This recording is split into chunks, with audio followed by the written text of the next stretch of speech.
Alright, in this video we're going to continue our look at graphing rational functions. What will be new for us in this lesson is that some of the rational functions will have slant asymptotes. In the previous lesson we were only graphing rational functions that had horizontals and verticals, no slants. This time we'll have slants. So we'll follow the same steps that we used last time, and basically those steps just help remind us to identify each of these major components of the rational function so that we can make the sketch. This list is what we use to help. If you're in my class, you have this list. If you're not in my class, screenshot this, and this will help you when you're working with these rational functions. It discusses very basically where the vertical asymptotes, holes, horizontal asymptotes, slant asymptotes, roots, and discontinuities come from, so that it's a nice, short, easy to follow list when you're working through. So we'll start with this one: sketch this graph, label all intercepts and asymptotes. So it's usually best to start with the horizontal asymptote. We use this acronym, bobobotanese DC, to help us with that. And is it bigger on bottom, bigger on top, or are the exponents the same? Remember, when we're talking about bigger on bottom or bigger on top, we're looking at the largest degree, the exponent, the biggest exponent on a variable term. So this is degree 2 in the numerator, degree 1 in the denominator. So that means it's bigger on top. And looking at our list here, bigger on top means no horizontal, but we likely have a slant. Slants are when the numerator is 1 degree higher than the denominator. That's what we have here. So we'll find the equation of the slant by doing long division. The equation of the slant is everything before the remainder. So we already know that we have no horizontal asymptote, but we are going to have a slant. And we'll find that by doing long division. So we do long division on this, and then everything in front of the remainder will be the equation of the slant. And this slant will be a linear equation. So y equals. So need an x here to give us x squared there. X times negative 2 minus 2x. Subtract it, so these cancel. This flips to a plus. 6x plus 2x, 8x. Bring down the plus 5 next. So what times x gives us 8x? That's plus 8. So 8x there. 8 times negative 2 minus 16. So this part will give me my remainder. That's going to cancel. This flips to a plus. 5 plus 16, 21. So my remainder is plus 21 over x minus 2. Don't really care about the remainder at this point. All we care about is this part right here, the x plus 8. That is the equation of our slant. It's everything in front of the remainder. So y equals x plus 8 is the equation of our slant asymptote. Okay, vertical asymptotes. So looking back at our list, vertical asymptotes occur factors in the denominator that do not cancel with factors in the numerator. So we need to fully factor this thing.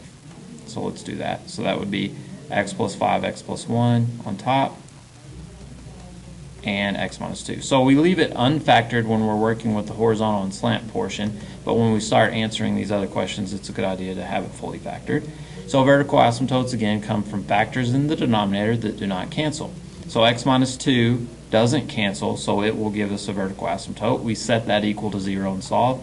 X minus 2 equals 0, so x equals 2. So vertical asymptote at x equals 2. Holes in the graph occur, let's look at our list. Holes occur, factors that cancel between the numerator and denominator. No factors cancel, so holes, none. Roots, look at our list here. Roots are factors in the numerator, top, that do not cancel with factors in the denominator. So all the factors in the numerator that didn't cancel, so those two. So we have a root at x equals negative 5 from this factor, and a root at x equals negative 1 from this factor.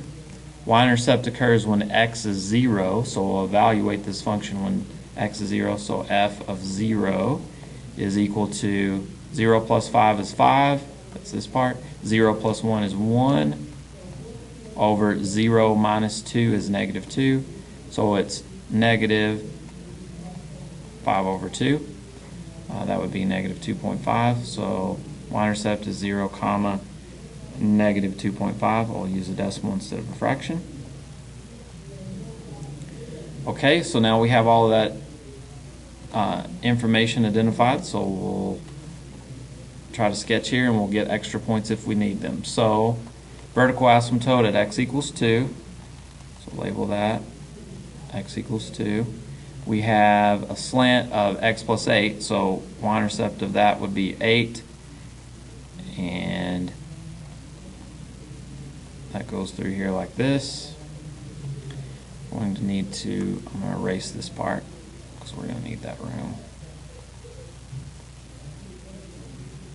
Okay, so there's our horizontal, our slant and our vertical asymptote. Now we can put in, that's done, so holes none. Roots at -5, so out here at -5, and at -1. And we have a y-intercept at -2.5. -2.5. So that means, based on this information, where the asymptotes are, we have to approach the slant asymptote out here as x goes to -infinity. We have to go through that root. We have to go through that root, and we have to go through this y-intercept, and we have to approach this vertical asymptote as f of x goes to -infinity. So we'll come down here and approach that asymptote like that. So that graph definitely looks that way. So now we have this section and this section where we need to put our graph in.